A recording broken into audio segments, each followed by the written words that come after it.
Hey folks, Colin here from Sumthins Recording, and today I'm going to show you 2 steps to mixing digital piano to sound more realistic. We're going to be looking at digital piano today, but before we dive in, if you are ready to go a little bit deeper into the mixing process as a whole and really start to hone your workflow as an engineer, then I have just the thing for you. It is my 7-step mixing checklist, and it's just a simple PDF that will walk you through the entire mixing process, step by step, to help you get professional and radio-ready mixes without the hassle and without any more of the guesswork. It is a completely free guide, and you can download it below using the link in the video description. Now let's jump in here and take a look at this keyboard. To kick things off here, let me play you the finished instrumental mix of this track so far, and you can hear our piano, our digital piano, how it's sitting in the mix. So it's a mono digital piano here, that's this track here, and it is panned all the way to the left. I'll let it play through with the track, and then we'll solo it up so you can hear the piano by itself as well. And I'll probably flip to mono so it's not off to the left for you there.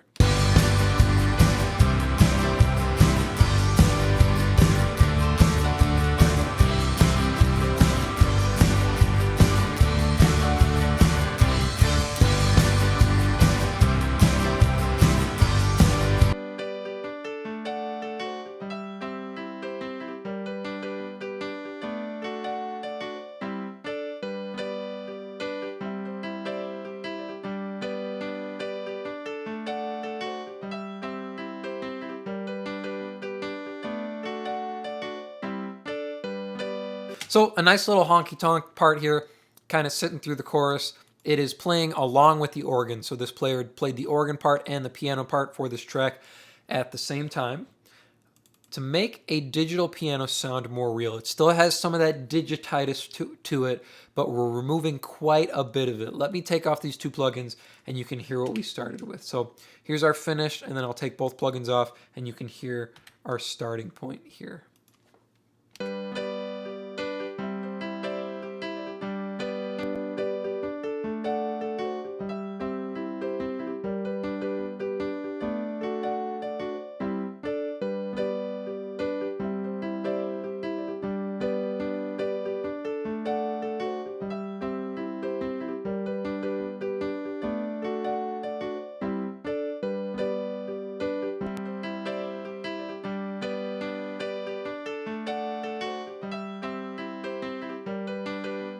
So a couple things right off the bat that kind of tip you off that it is a digital piano or an electro style piano that you just plug right into your interface is how dull it sounds, how muddy it sounds, and there's not much attack to it, right? So that kind of goes hand in hand with the dullness.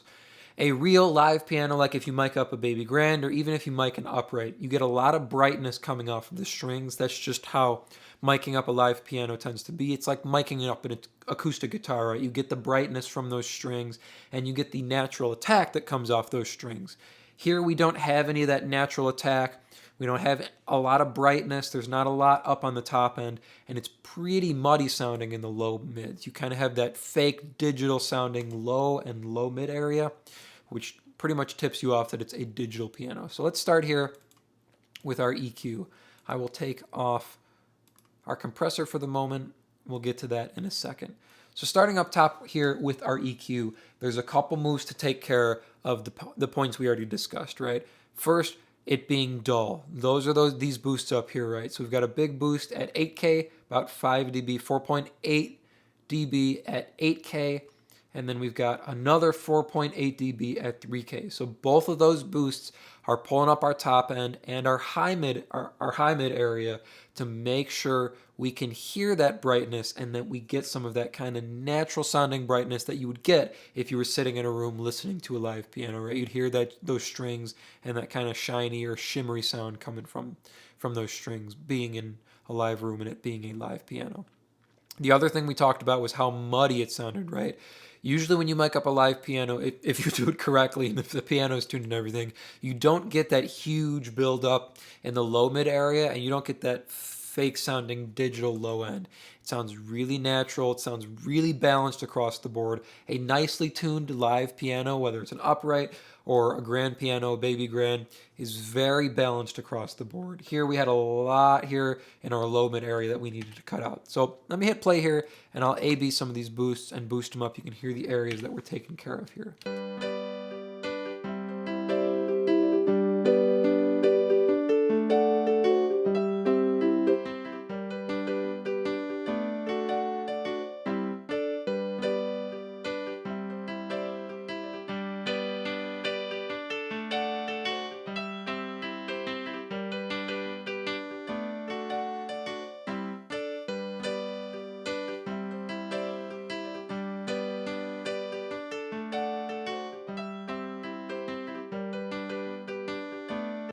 Just 4 moves here. We've got our high pass pulling up to make sure we don't have any of that excess low end. This is a higher honky tonk sort of part, so we don't need all that low end below 100 there. We're sitting at 138 hertz there on our high pass.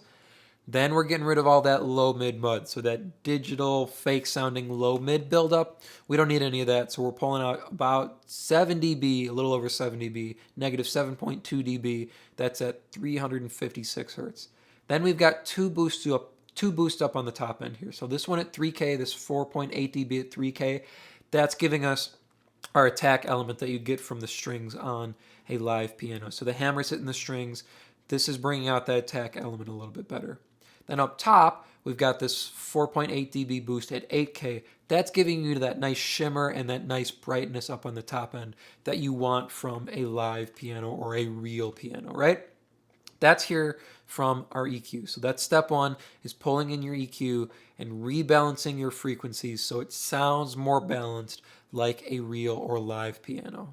Step number 2 is compression. So we're going to use this compressor to, again, balance out our frequencies while balancing out the volume. So it's going to take care of some of our bigger peaks here, right? As a compressor does, it's going to balance out our volume, but it's also going to balance out our frequencies. It's going to give us a little bit of thickness in the low mid area, but it's not going to be fake sounding now. We pulled out that kind of fake sounding low mid area.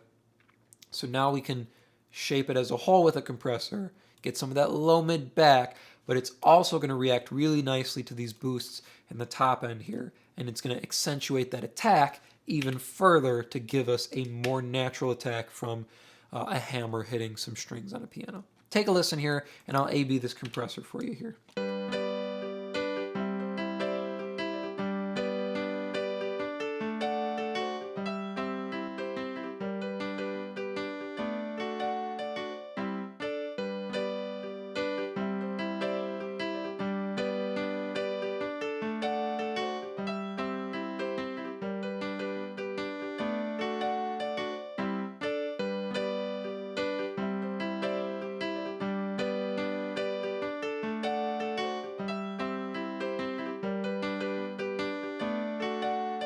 Just 3 dB of compression on the piano here helps to solidify the EQ carving that we did beforehand.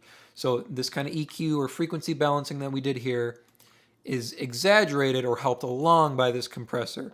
It helps to make sure our low end is nice and thick and that our top end is nice and bright, but it doesn't get too sharp or anything when some of those notes jump out a little bit. This compressor holds everything in place frequency-wise, as well as giving us a little bit more attack from those top end boosts. So that 3K boost, that 8K boost, that brightness up on top, we're getting a little bit more of the attack from this compressor, which helps to make it sound more real.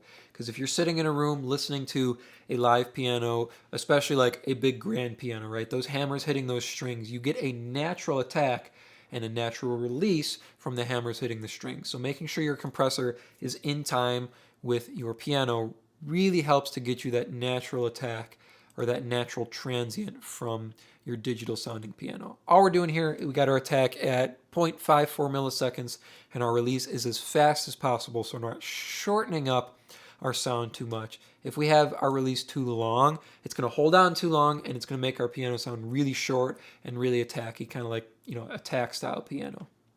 And then we're just doing 3 dB of compression. It's going to help to solidify our frequency carving and give us a little bit more attack. So let's do an A-B on both of these plugins.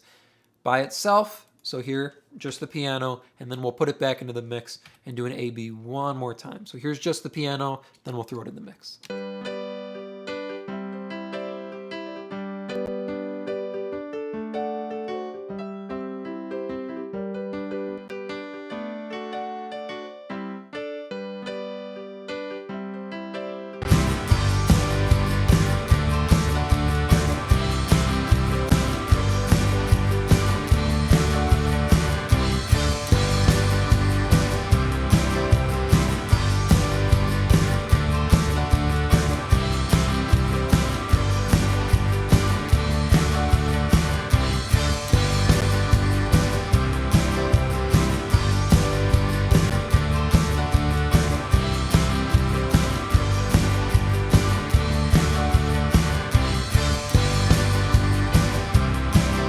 Without the processing, it feels pretty dull, pretty lifeless. You can kind of picture someone playing like one of those old little Casio pianos. It has that kind of digital piano sound to it.